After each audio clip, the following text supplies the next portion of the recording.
Hello, hello. So this is the end of the line for the top 100. I know today was supposed to be number two, but the main reason I skipped to number one is actually because, well, I can't pick a number one. I have two albums that I basically just kind of claimed as my number one. So I'm gonna make this a relatively well, I can't say it's going to be a quick post because I'm doing this literally as a video to kind of go on about these two albums. And what are they? Well, I guess I might as well reveal them now. So one is actually both are probably pretty predictable, but one is Dream Theater's Scenes from a Memory. This one, well, let's just say that this is the thing that really got me as much into music as I am now. It's not even the first album I listened to from Dream Theater, but it is the first one I did actually sit through front to back for the first time. The thing with it, really, because Systematic Chaos was my introduction, and I mostly just listened to, select songs on there. It was my dad that got me into, like, Constant Motion, Dark Eternal Night, those songs. And I figured that I'll dig into some other tracks on the album, but I kind of skimmed past the long ones because I was waiting for it to get good. Um, so with that in mind, it wasn't, I guess, officially like my first full album to listen to, but this one he lent to me after I asked, "You have any other good albums to listen to from them?" And basically, yeah, I did my usual of skimming through every song to the point of just kind of like, like that's the thing that I usually did before I started actually digging into full album listens. Was that I skimmed through songs looking for the good ones based on first impression, and this was the first one where I skimmed through and just kind of like, this one's really good. Oh, this one's also really good. Damn, this is also basically the first album where I skimmed through every song. And I was just kind of like, this just kind of is one of those albums that everything on here just rocks. And I decided to actually sit and listen all the way through finally. And one of the first things that stood out to me actually was the transitions and how it was seamless from track to track. I didn't even realize that we got to the next song when we were there. And I thought that was really cool. I didn't notice that was a thing that that albums did, or you could do that between songs. And basically, that's the first time really learning to understand and appreciate concept albums, especially. So, with that in mind, this album was basically probably the biggest thing to ever happen to me. And for the longest time, I did consider this to be the greatest album I've ever heard, and for many reasons it is just absolutely astounding. I know it can be pretty divisive between a lot of folks who are anti-prog and stuff, but like, come on, this album is just like it's got fantastic riffs. The drumming on this is insane. I love what Mike did on this album. Like, I can never get tired of the cool ideas that he conveyed on this thing. Just overall, also this was Jordan Rudess's first album with Dream Theater, and he just blew everything out of the water with his playing on there. Just everything he did worked perfectly with what everyone else was doing. And just like I said, the flow of the album, just like telling the story all the way from front to back, just like really engages you, and I just can't help but just be astounded every single time I listen to it. And as cheesy as some of the album might be, I mean, literally, like, have you looked at my top favorite albums? Like, I like the cheese. It's yeah. So yeah, that's basically one of my two favorite albums of all time. I won't say too much more about it because you probably already know a lot about this already, but that's my reasoning. And moving on to the second one, yeah, I know that was also one of the few top tens that I don't have on vinyl, but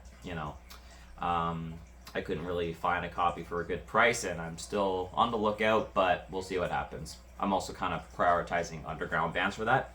But without further ado, the other favorite album is The Perfect Element 1 by Pain of Salvation. This in particular is the anniversary mix from 2020, the 20-year anniversary, because this came out in 2000, which is actually a year after Scenes from Memory, actually, which came out in 99, almost exactly a year apart from each other, actually. So the fact that my two all-time favorite albums came out just a year apart from each other is like insane. Definitely a bit of bias towards just that era up to like 2009, I guess. Literally the 2000s and late 90s are just peak music for me, really. And 2013. Anyways, getting off topic, let's focus on this guy. Without saying too much, obviously, because I have another video, actually, that talks about this album in particular, because, well, basically I was very excited to hear that this was getting a remix a few years ago, and I decided to go and listen to it for my first time, and I did a video literally reviewing for like 15 minutes straight about my experience sitting through that. So I won't go too much about the remix aspect of it, because I can just link the video if you really want to see what I had to say about my first time listening to it. But other than that, for reasons in general about this album that really stood out to me, because I've always considered this as like one of my favorite albums of ever, even before I heard the mix. Like the original mix, I never thought of it as particularly bad or anything, but it was probably, I guess, the only weak point that I could pinpoint. But it wasn't like, enough of a weakness for me to deduct points in any way. Like, I still think it's a masterpiece, The original, like, something about the music that just stood out to me in its own way, is just, well, as I said with the other album, outstanding. And it's kind of hard to, like, differentiate between the two, even though they're both prog metal albums, but very different in their own way at the same time. This one, for example, when I got into this one, this kind of opened more gates for me in terms of finding the things that I love, and that was, melancholic, depressing music, and that especially, like, this album still to this day is like, the album that makes me cry the most. Like, I don't think there's ever been a time I've listened to this without a single moment in this entirety where I haven't shed a tear. Like, this album just does things to me, man. Like, it's,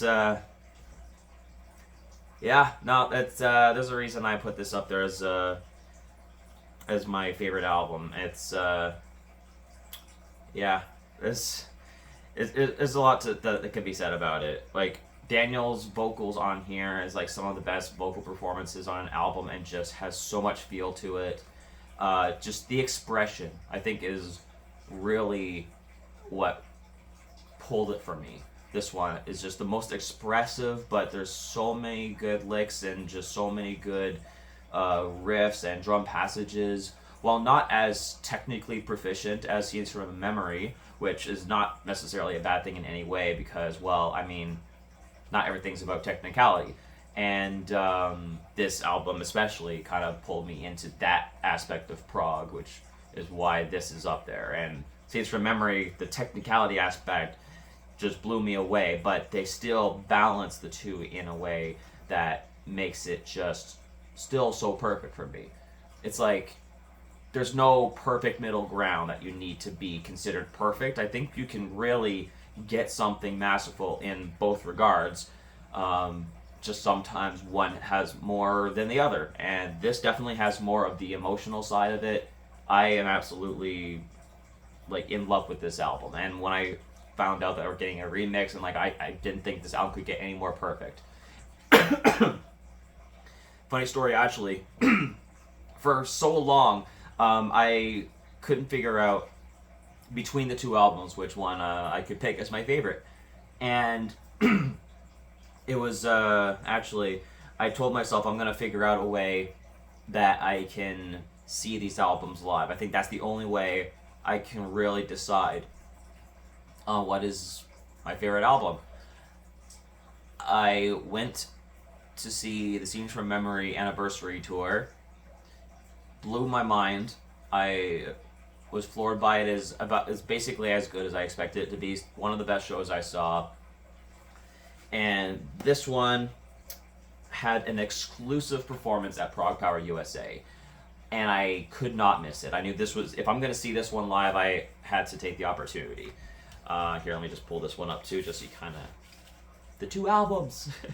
Yeah, I saw this one in its entirety, and also blew my mind. And there was actually different aspects of the show that helped me to actually grow more appreciation for some of the songs on there as well. I guess the weaker tracks, which I still absolutely adore anyways. And yeah, it completely changed my perspective. And what did that mean for me? Well, I still love both albums just the same. So I don't think there was any loss in seeing both albums live at all, because, well, I mean, I got to see them live. Why does it matter if I can't pick a favorite between these two? Because honestly, I kind of accepted too that I don't like the whole favoritism kind of side of things of, you know, you have to have a top one, you have to have a preference, and you really don't. So yeah, I decided that my top two favorite albums of all time are these two right here, and that's basically that. So I feel like I have so much more to say, but I don't want to push this video too long. If you have questions about these albums, and you probably don't because you've heard these albums at least a few times in your life, I'm sure. And if for some reason you haven't, do yourself a favor. Because, yeah. Highly recommended, obviously.